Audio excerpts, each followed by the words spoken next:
What happens in the sky affects life down here on Earth. The celestial compass shows you how and guides your way with astrology you can use from professional astrologer Kathy Beal. Every episode features her light-hearted, practical forecasts and navigational tips, blended with humor, optimism, and a love of patterns, symbolism, and pop culture references. Kathy translates technicalities into concepts that apply to real life. You'll learn how the current moment ties to where we've been, from the recent past to cycles that last happened years ago, and get a look at where we're heading.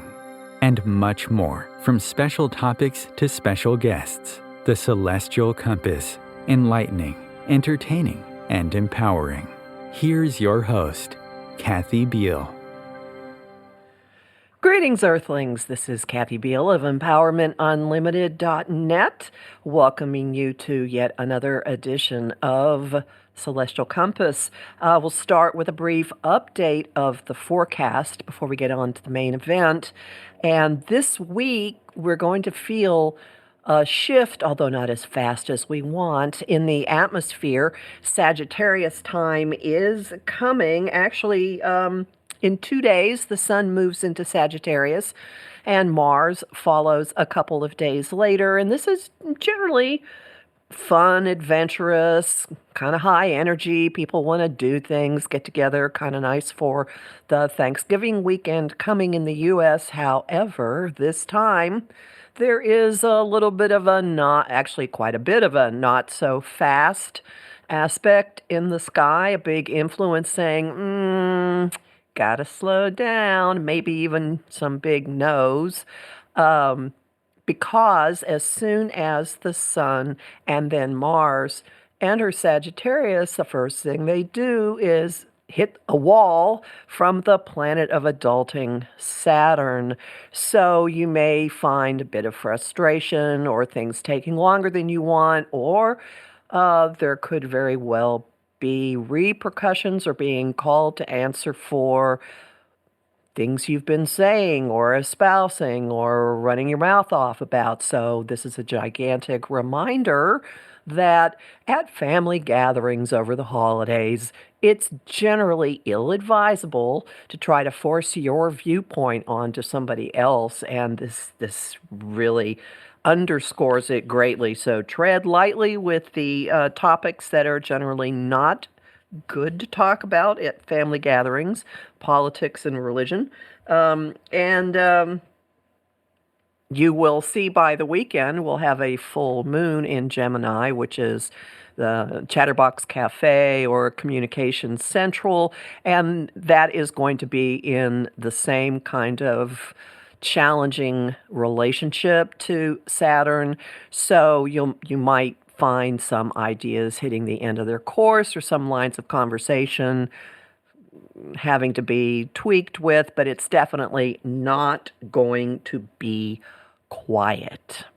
So my forecasts are up for the Gemini full moon and also for the month of November.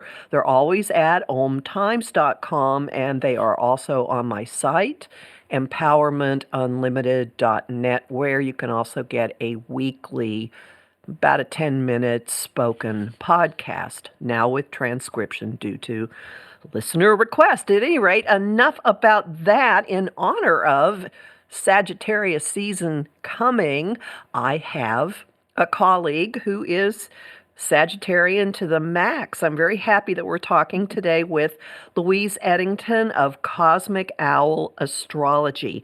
She's been studying and practicing astrology as an interest for more than 30 years and working professionally as an evolutionary shamanic astrologer since 2012. She's known as the Cosmic Owl of Cosmic Owl Astrology, and she loves to combine all of her passions as an astrologer, author, shamanic practitioner, and certified hypnotherapy and past life regression therapist. She's the author of The Complete Guide to Astrology and Tarot, The Complete Guide to Astrology, and Modern Astrology, Harness the Stars to Discover Your Soul's True Purpose. Welcome, Louise. Well, thank you for asking me. Yeah, not only am I Sagittarius to the max, I also have a Gemini moon. So, so this full moon's kind of really going to get me. So I might talk your ear off. Okay, I think I can deal with that. What I always like is to start with origin stories. How did you come to astrology? Well, like many astrologers, I always was interested in astrology. You know, sun signs and just the basics. I've even got some, you know, writings that I did when I was about 13, 14 about sun signs. But it was on my Saturn return, my first Saturn return. A friend of mine had studied astrology. She did a written delineation of my natal chart, and I was hooked. And she gave me some books. I taught myself how to calculate charts because that was pre-computers, I remember. programs. Yes, yeah. And for years I just practiced on friends' children, read magazines, read books. But it never occurred to me back then to actually kind of make it my profession until my husband's work moved us to the United States, and I met some other people who were doing similar lines of work, like hand analysis and things. And I was like, you mean I can actually kind of make money doing this? I decided to actually make it my living. So there you go. And where did the cosmic owl come from? What is that about? Yeah, well, I have a partile, which exact conjunction of Jupiter, which is my ruling planet, with Pallas Athena, the asteroid. Got it. Yeah, and her symbol is the owl. So, yeah. Wow, that's a really nice one. Okay, so it's very nice. Well, does that also fit you? How do you practice shamanic astrology? Because I have heard a couple of different approaches to this, and I'm guessing that Athena plays a role here. Yeah, I actually use shamanic work in my classes and with my members. I get my students journeying to the planets. I run a Venus retrograde class and have done for the past 5 Venus retrogrades, because I'm also certified in Ariel Gutman's star point work. And I do soul retrieval as they go kind of down into the underworld, in Anna's journey into the underworld. And that's how I use it. I actually use the shamanic work to help them really get in touch with the planets and how the planets work in them. So do you treat the planets as actual personalities that people can interact with? Yeah, I do, but I don't tell them what the planet's going to be like. I like people to experience the planets themselves, because they've each got, say, Venus. They've all got Venus in a different sign and a different house with different aspects. So I think it's a really good way to understand your own astrology, to do the journeying inside into the planets. Yeah, rather than just kind of learning it in your head, learning keywords. And I'm curious about your book, Modern Astrology. That's the latest book, right? The most recent of the 3? Oh, no, okay. That was actually that was my first one. That was your first one. 2018. The Complete Guide to Astrology was the best-selling one, or is the best-selling one. So that was number 1 in astrology for ages. And all right. So did you put some of the shamanic concepts into it, or when you say complete, did you have let's say dwarf planets and asteroids maybe in it? I had some of them. I had most of the main asteroids. I actually didn't pick the title. For anybody that writes a book, they publishers tend to have a lot of say on final titles and things because they go by what will fit the algorithms for being searched for. So when I've had some reviews going, this isn't complete, but then again, I'm not sure any book can be really complete with astrology, because there's always more to learn, right? Oh, good Lord, yes. And Yes. I've noticed with a lot of books get thrown at me because of this radio show, and it's fascinating to see just how there's a slightly different slant in every author. People will they'll see things just a little bit differently, or one author will include things that nobody else talks about. Other people will go at it from a different, it's like there's some kind of old saying about a bunch of blind people describing an elephant, and each of them describes what they can touch right in front of them. So I think it's somewhat like that. Yeah, I agree. Yeah. I am curious. I have seen you more than pretty much anyone else that I've run across on social media making statements about Ceres quite a bit. Can you talk about her? Like, what is she mythologically, and what is she astrologically? Yeah, well, I'm all the main asteroids, although Ceres has been reclassified as a dwarf planet, are pretty strong in my own natal chart. Ceres is actually conjunct my ascendant, and I have a little story about that I'll be telling in the book that I'm writing slowly about. Is that my mum said that my birth time was 9:10 a.m. in the morning, and that would have made my ascendant 2 degrees Capricorn. And when I became a professional astrologer and went to my first conference, all these other astrologers were like, you're not Capricorn rising at all. You're Sagittarius rising. So I had my chart rectified. Well, I did it first and then had that confirmed by somebody who's really good at rectification. And my ascendant is now 28 degrees Sagittarius.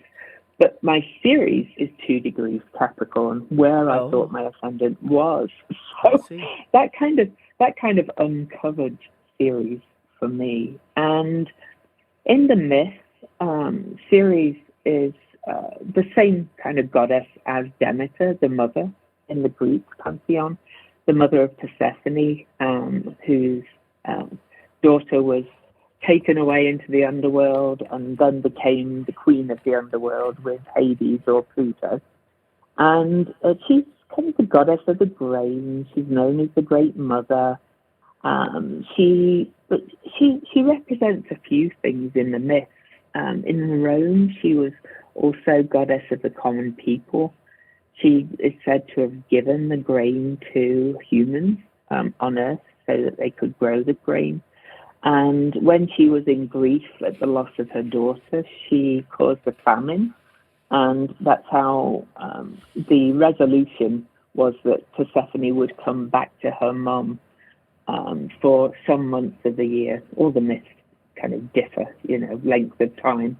And then so Persephone would spend some of the year with her husband down in the underworld, and then some of the year with her mother in the upper world, and that's when the harvest was brought back to humans.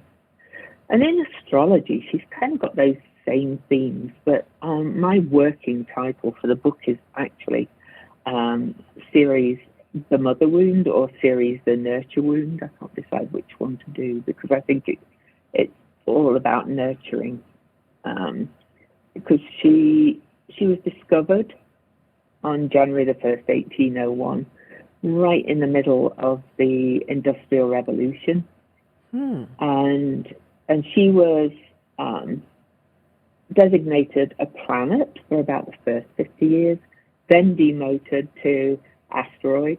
And then when all the other new dwarf planets were discovered, specifically Eris, the goddess of discord, she was then reclassified as a dwarf planet, along with Pluto being reclassified from a planet to a dwarf planet. And of course, that's the lover of Persephone and the mother of Persephone both being reclassified at the same time, which I find really interesting.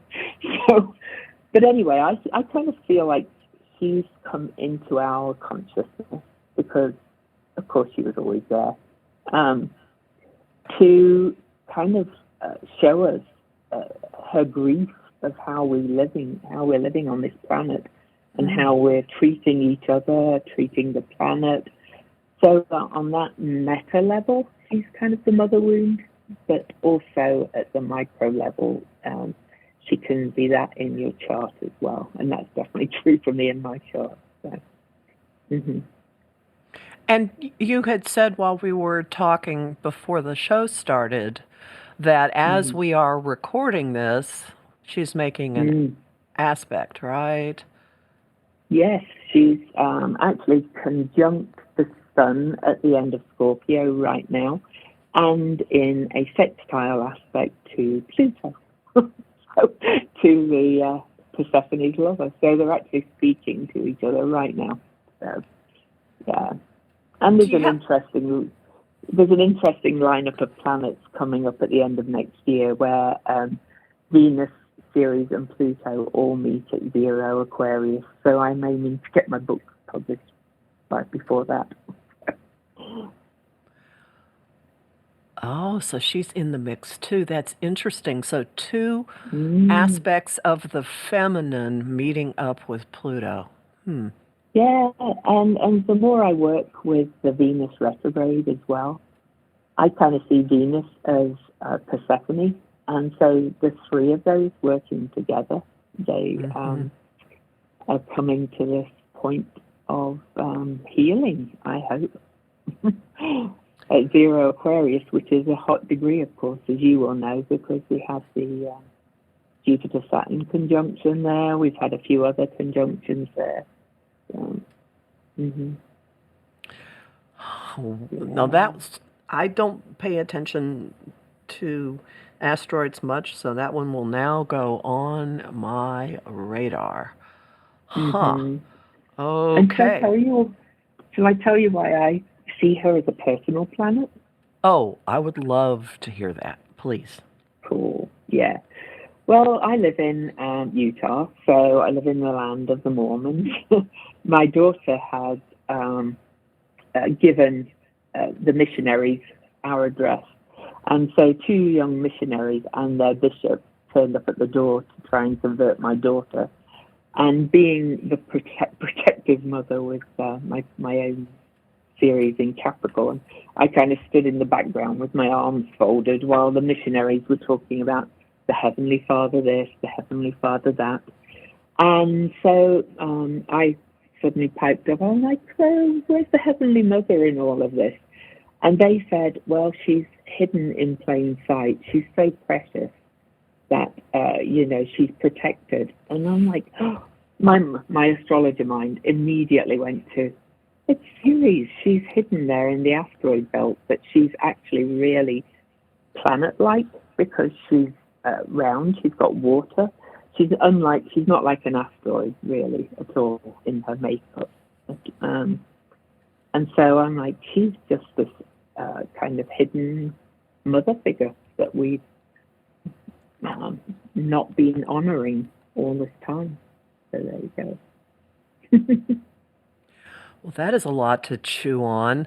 That's a much more mature response to Mormons at the door than what some friends of mine did. They like talk like Beetlejuice or something. But this is better. This is better. You actually engaged in a conversation and you were handed a revelation. I think that's beautiful. Yeah. Yeah. Mm-hmm. So do you work with her with your clients? Is this something you look at in people's charts? I do if it's prominent, yeah, and I do more and more. And I've done a survey, so I've got a whole database of very detailed survey questions that I'm plowing my way through at the moment to see. But of course, I also look at the discovery chart, which most astrologers do, and she was discovered in an almost exact square to Saturn, which I find very interesting. because I kind of feel like she's here to kind of take down the patriarchy, if you like. Well, or definitely push against it. That's for sure. Yeah, exactly. Yeah. Do you happen to know how long the orbit? Excuse me, how long her orbit is? Oh yeah, I mean it's at 4.6 years, so pretty much like most of the asteroids. Yeah. Mm-hmm. That quick? Yes. Wow. Yeah. Okay. Yeah, she goes around pretty quick. Yeah, that's why I think she's more of a personal planet myself, because she's in the asteroid belt, but she is so planet-like. It's and she was also paired with the planet Mercury in the Roman pantheon of gods. So they had the Dei Consentes, 6 goddesses and 6 gods, and Mercury and Ceres were a pair. And so we have Mercury, who's the closest to the sun, and then Ceres, who's right at the edge of the asteroid belt, kind of, the kind of bookending the other personal planets. Yeah. That's very interesting. Now, have you noticed anything? Oh, I mean, you're saying all this, and I'm thinking 6th house. I'm thinking Virgo, and I'm wondering if there are any kind of like eating or nutrition issues that you've seen in people with this, or am I making too much here? No, there are for some people. Yeah, it depends on their placement for sure. She's definitely associated with food issues, food shortages as well, collectively. Oh, yeah. For sure. But it does depend on the placement. I'm undecided on rulership. You probably know of Kelly Lee Phipps, who passed a few years ago, the astrologer. Yes. He thought that Ceres ruled Taurus, and she was discovered at 23 degrees 23 minutes of Taurus. So I could see her as the ruler of both, actually. But I'm a little bit maverick about the whole concept of rulership with all these new things anyway. So. It's just a different avenues to getting information. So. Yes. Yeah. Yeah. Why be didactic about it? Well, there are a lot of people who are. Oh yes. Well, are there other dwarf planets or bodies commonly thought of as asteroids that have cropped up as important to you in the way you look at things? I use Ceres quite a bit as well, because she did shake up the whole astronomical world when she was discovered, and it was because of Eris that they kind of went into discord and created the dwarf planet pantheon. And I haven't really delved into many of the others. I use the main asteroids. As I said, Pallas Athena is exactly conjunct my Jupiter. Juno is exactly conjunct my Mercury. So I'm kind of my chart is really asteroid lit up, to be honest. It's crazy. So I tend to use the ones that speak to me most of the time. And I also use some of the main centaurs too. After working with Melanie Reinhardt a bit, yeah. So explain to people about the centaurs, because I'm not sure everybody knows about them. Yeah, well, they're called centaurs now, but Chiron was the first one discovered in 1977. Most people now use Chiron in their charts if they're astrologers, and he's called the wounded healer. But after that, there's been, there's so many new planetary discoveries coming in now. Centaurs, dwarf planets, but the main centaurs are Chiron. His wife, Chariklo is a beautiful, beautiful energy. But her name means grace spinner. I use Nessus and Pholus as well, but I tend to start using them when, or they come into my consciousness when they've either transited something in my chart or something's transited them in the other way around. You know what I mean? For example, Pholus was transiting my Saturn when I discovered that Pholus existed. And Pholus is kind of the Pandora's box of centaurs. So centaurs, I think the astronomers don't know how to classify them, really. I think that's why. So are they comets? Are they whatever? So they've called them centaurs and named them after centaurs. But they're quite interesting objects. For example, Chiron's wife, Chariclo, actually has rings, like Saturn does, you know. So we're still, with all these new planets, I think we're constantly discovering new things about them. And as I said, earlier to you, in some ways, I almost don't really care what the astronomers classify them as, because I think all these things are coming into our consciousness to expand our consciousness. Well, that's a very Jupiterian, Sagittarian concept, and a good place for us to take our first break. So hang on, everybody. We will be back in just a couple of minutes.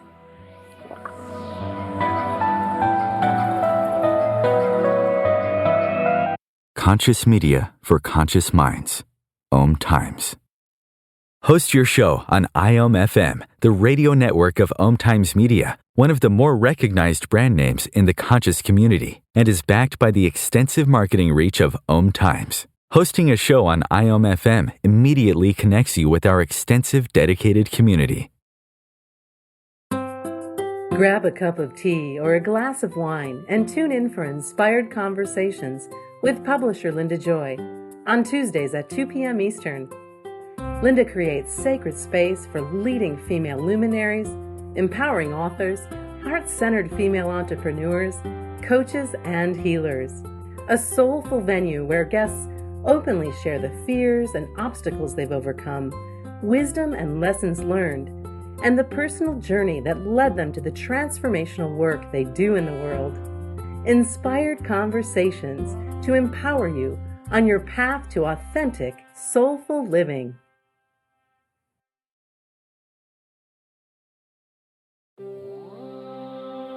Want help with your own celestial compass? Visit my site, empowermentunlimited.net, for Astro Insight forecasts for each week, month, and new and full moon. Want to explore the personal impact? Make a decision? Understand another person?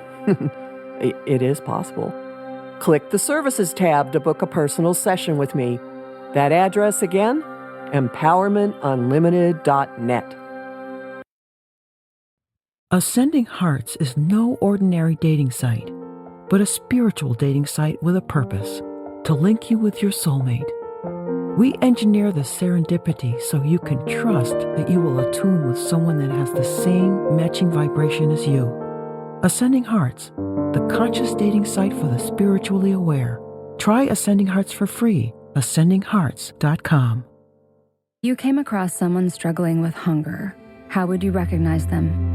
Would you notice an 8-year-old girl who's not excited for summer break because she may not be having lunch again until September? Or a war veteran who's having a hard time landing a job and getting back on his feet? I am the 1 in 8 Americans who struggle with hunger. I am hunger in America. Hunger can be hard to recognize. Learn why at IamHungerInAmerica.org. Brought to you by Feeding America and the Ad Council. Welcome back to Celestial Compass. I'm talking today with Louise Edington, and just before the break, we were talking about curious little bodies known as the centaurs. It sounds like, from what I've been hearing talking to you, it sounds like you have a very shamanic personal relationship with how astrology unfolds for you. Like these different energies fall across your path and say, hey, here I am. And you go, oh, I need to know about you. That's exactly how I work. Yes. But it sounds like it's how you live also. Yes. Yes. So have you been grappling with any of the centaurs, or you're just like intellectually aware they're out there? Just the four so far. Chiron clearly was the first one, and probably that, as I came to practice professional astrology, that was around about my Chiron return. So Chiron came in at that point, and there's lots of interesting stories I could tell you about that. But my progressed sun was on my Chiron at that point, so there's one. Wow. And then, and then I discovered Caraclo much more recently. I discovered her on my Caraclo return, actually, which is at about age 62, but we all have that then. And so she came into my awareness, and there's a really interesting story about that I interviewed Melanie Reinhardt on my podcast about Caraclo, and she was discovered on February the 14th, 1997. And Melanie was saying, that these centaurs speak to you when they're ready. That's Melanie's kind of thesis as well. And I thought back to that day, February the 14th, 1997, and it's probably the very day that I went to the hospital with my dad at the time and my mum. And my dad had been ill, and he got diagnosed on that day. We got the news that day that he'd got glioblastoma, the cancer that killed John McCain. Oh my! And the doctor said, it's terminal. And so I went home to my then boyfriend, who I lived with, and I said, I'm the only daughter. Can we get married? And then I said, shall we come off the pills? We'd always wanted children. So within 6 weeks, my dad was diagnosed with terminal cancer. We'd arranged my marriage, and a week before we got married, I discovered I was pregnant. So later in that year, my dad died on October the 1st, and my daughter was born on November the 2nd. So I had birth, all in 1 year. All in 1 year. And Caraclo has this kind of doula kind of energy. She is very much associated with, she nursed Chiron, of course, to his death, till he gave up his immortality to save Prometheus' life, who was chained to a rock. And so Caraclo, his wife, would have nursed him all that time.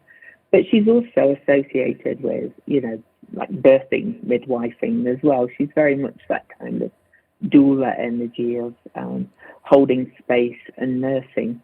And I just could not believe that she was discovered on that day, that my life really just changed in that respect of birth, marriage, and death. So it was, it's 1997, it's okay.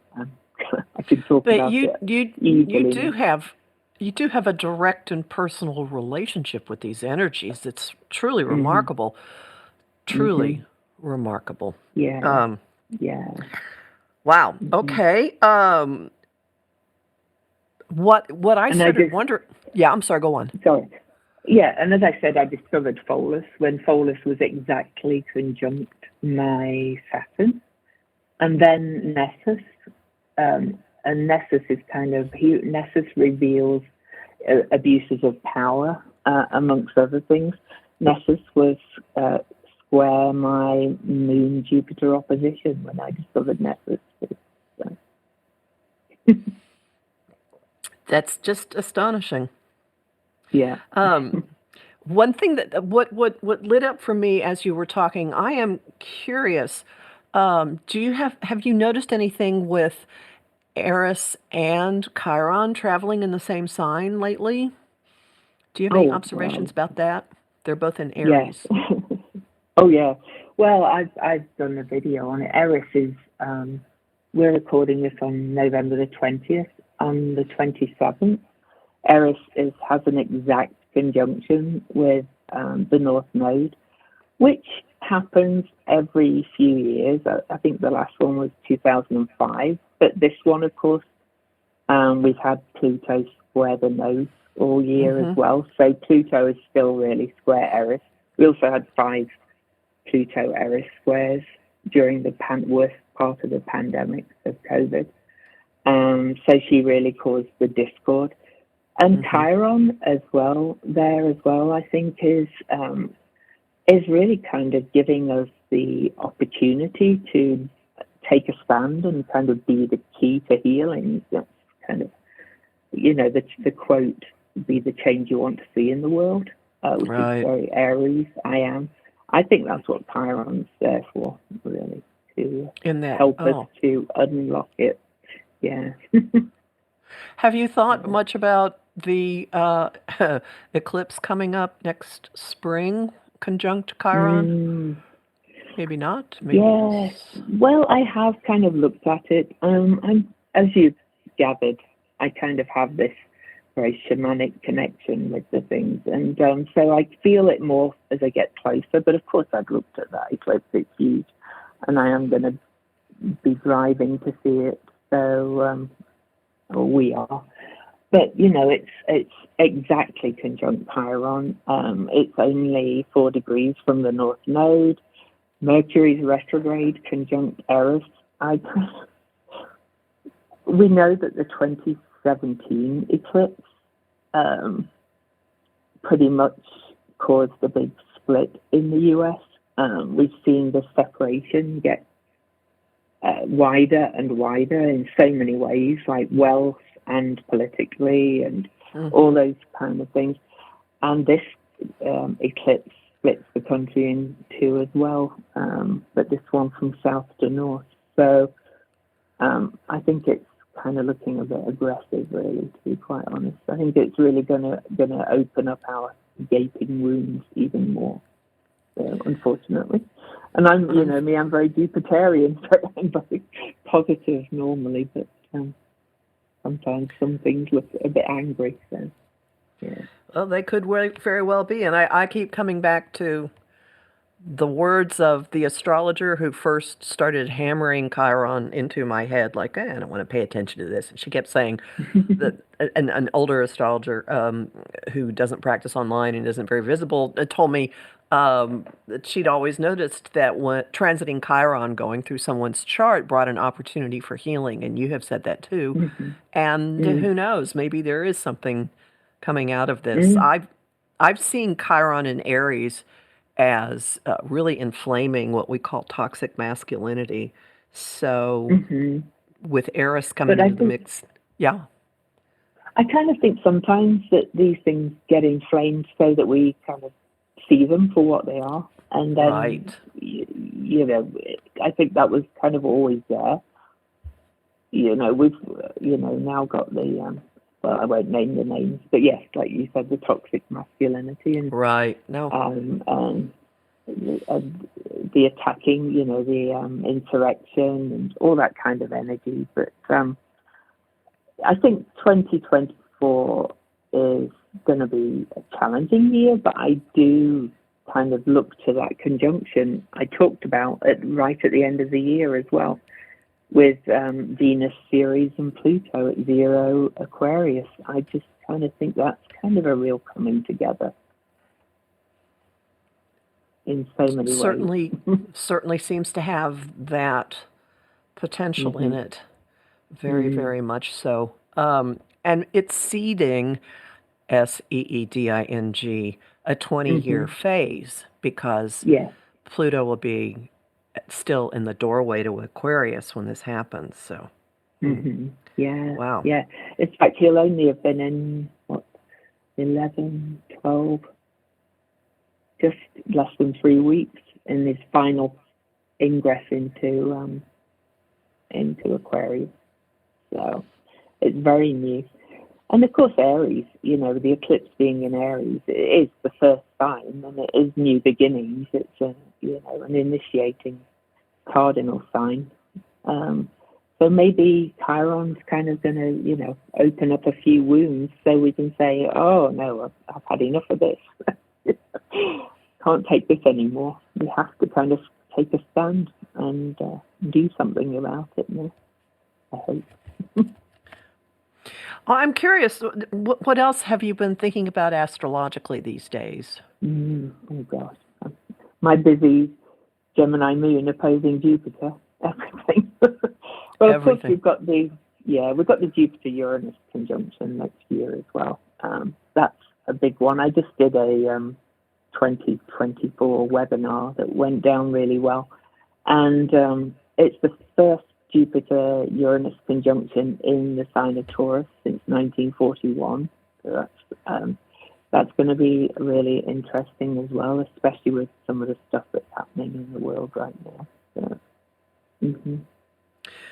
I'll just throw in for people who hear that year and start freaking out that Uranus in Taurus in the 30s and early 40s brought a lot of social support programs in the United States. That's when the Securities Exchange Commission was founded, Social Security. There was the Tennessee Valley Authority and things to do with what's actually been going on with the land. So, any of you who immediately, and the Saturn was also in Taurus then. So there was a big Saturn problem in Taurus that year too. So, that was making it a very different flavor to this time. But the nearest big event, if you want to think of the war, because we were in World War II, was Uranus is associated with lightning. And right after the Jupiter-Uranus conjunction in Taurus, the Blitzkrieg on London actually ended the Blitz. And Blitz means lightning in German. In German, yeah. So it actually brought an ending to the Blitz on London, where I'm from. Well, I'm from England, so I think some of the other stuff that you might read about 1941 and the war was a lot to do with Saturn being there as well, and we don't have Saturn in Taurus now. So. No, but it's going to be in a favorable relationship with all of this because Jupiter and Saturn have a sextile, or it's not partile, but it's close. Like around the 7th or so of February. So they'll at least be compatible with each other. They will. Yeah, and they're only 6 degrees apart from that sextile on the exact Jupiter-Uranus conjunction. So I think Saturn in Pisces is softening things considerably. Yeah. Yes. Yeah. But I looked at all those things that you're talking about now about 1941. There was a lot of good things happening as well. And I think ending the Blitz was a good one too. True. Because some people look at it and they go, "Oh, this means economic instability." Well, maybe so, maybe not. Jupiter can. Usually, there's something good that comes when. Jupiter brings excess, yes. So it could be a lot of disruption, but I'm not feeling that.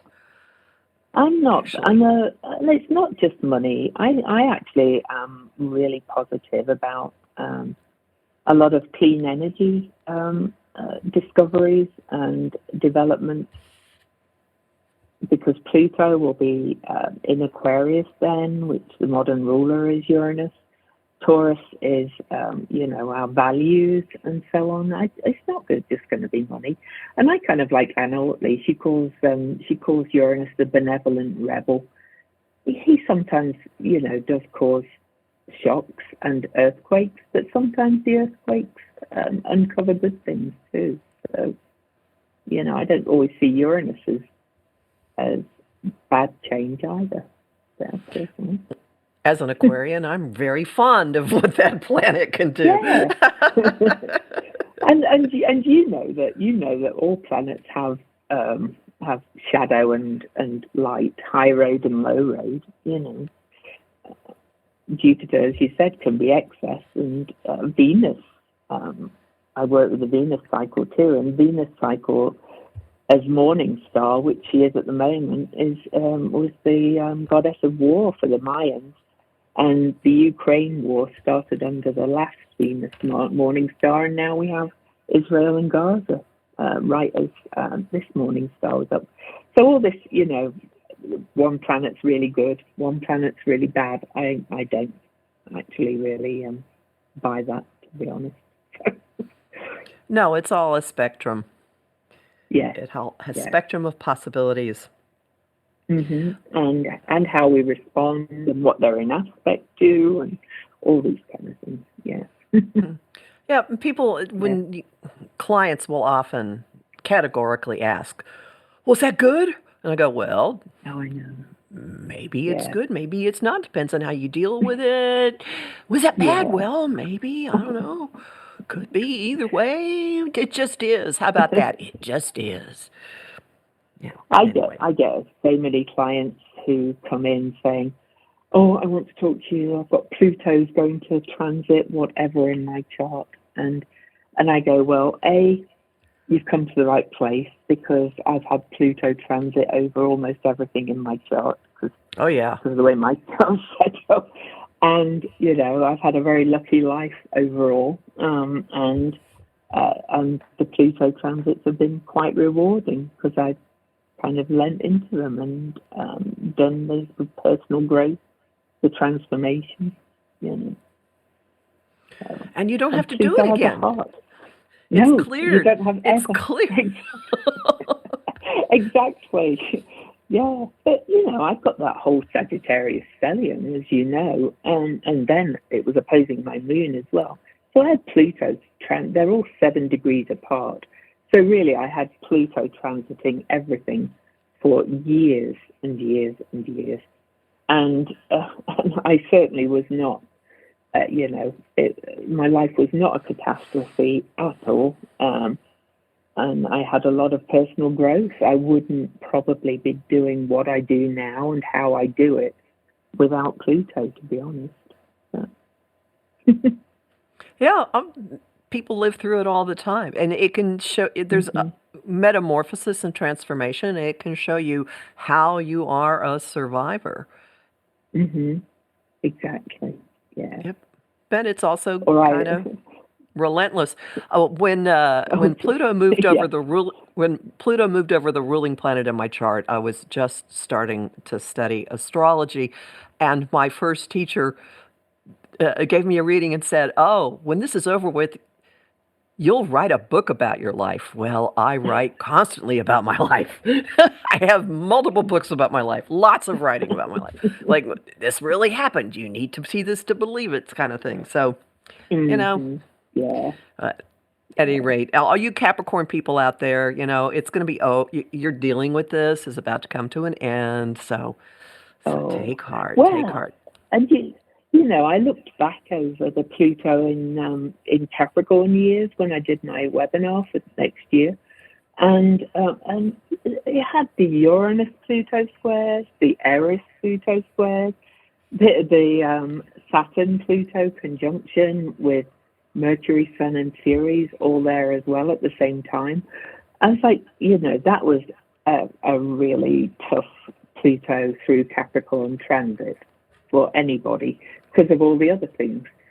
So Pluto's just not going to make those kind of, or as many aspects through Aquarius that I could find anyway. You know, it's not going to have 7 or 8 or however many it was Pluto-Uranus squares, which were quite challenging, shall we say.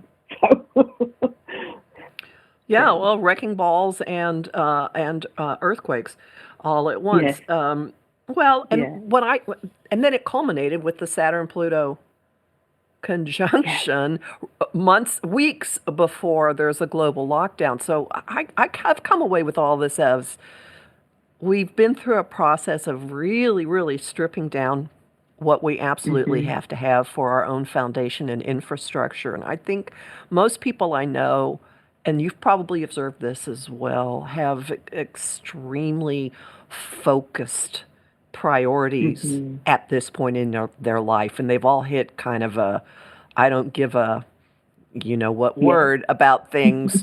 And they're like, I don't have the bandwidth to be bothered with X, Y, Z, you know. Yeah, definitely. I've noticed it in my own life and clients for sure. You know, I remember before all of this, and before I became a professional astrologer, we went to visit LA for one of the first times when we moved to the States. And, you know, we saw this fantastic mansion in Beverly Hills, and I was like, oh, I'd love to live in something like that. Now I couldn't think of anything worse. I don't want anything like that. I've really kind of just got down to my real values, and it's really kind of made me focus, as you said, on what really matters. So, yeah. Which brings us back to Ceres, because yeah, doesn't she encourage us to go to the like primal needs? Like, you need food, you need nourishment. Yeah. What feeds you, and what feeds you emotionally as well, though, I will say. You know, what do you really need, and how do you nurture others as well as a mother? I think or as a parent. We've all got Ceres in us. I personally found, I've got 2 daughters. I personally found that I went to the opposite point in my chart. I went to Ceres in Cancer. I'm a very huggy, loving mother, and I think it shows with my children. And I didn't get that from my mother. So in Capricorn, so there's another thing I've found with Ceres. I see it in other people too, kind of going to the opposite point as a parent. So now everyone's going to be running their charts and figure out where they have Ceres natally. I'm wondering if there's something with her current or recent aspects that has any correlation to the growing shift towards plant-based diets. I don't. Well, I wouldn't be surprised, because I mean Capricorn is an Earth sign. I can actually see Ceres kind of connected with Earth signs, and she was conjunct Saturn and Pluto on that conjunction on January the 12th, 2020. She was right there, undermining all of these things. We had food shortages for all that time and things. It just made people think as well, I think, about what they ate and what they put in their bodies and what they sustain themselves with. So, yeah, I think she's probably got a lot to do with it, to be honest. Yeah. Well, I thank you greatly for hanging out and talking today. Would you tell people where your websites are and where they can find you? Yeah, well, it's Cosmic Owl Astrology on Facebook page is where I mainly hang out. I also have a Substack blog, Cosmic Owl Astrology. My website is my name, louiseedington.com, but cosmicowlastrology.com also goes to it. And YouTube, Cosmic Owl Astrology, they're my main places now. What's Wild Woman Unleashed? Is that something you're still doing much? That is kind of the link to my Facebook page, but because that's what it was called when I first set it up. I changed the name to Cosmic Owl Astrology, but you can't change the URL. So. Okay. I understand. Yeah. Well, okay. And so next year or sometime very soon, we should look for a book about Ceres from you, right? Yeah. Okay. I'm getting through it slowly, so hopefully I'll get it done before that big conjunction. Okay. Yeah. Thank you. Oh, well, I'm curious. I'm looking forward to it. So, thank you very, very much. Enjoy the Sagittarius season. Oh, thank you for having me, and you enjoy it too. I always do. I intend to. Right. Well, anyway, everyone, find something to be grateful for this Thanksgiving, all right? It's not a hard stretch. We're still alive. The sun rises every morning, and we're breathing, so that's always a really good thing. And remember that you can find my forecasts at Om Times and also at my site, empowermentunlimited.net. That's the name of my page on Facebook, too, although I post most of my stuff in the Astro Insight Lounge group. And talk to you again in a couple of weeks. Everyone be safe. Bye.